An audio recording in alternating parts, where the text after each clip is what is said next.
விண்ணுலகம் மகிழ்வதாக, மண்ணுலகம் களி கூர்வதாக. டிசம்பர் 30 திங்கட்கிழமை. கிறிஸ்து பிறப்பு காலம்.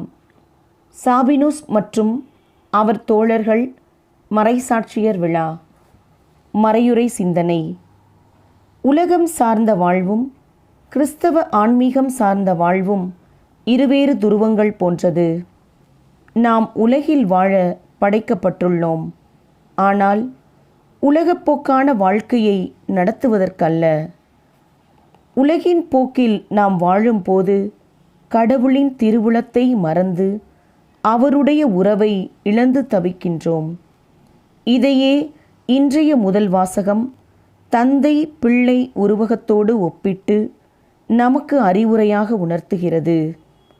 நற்செய்தி வாசகத்தில் இறைவாக்கினர் அன்னாவின் சான்று பகரக்கூடிய வாழ்க்கையை காண்கிறோம்.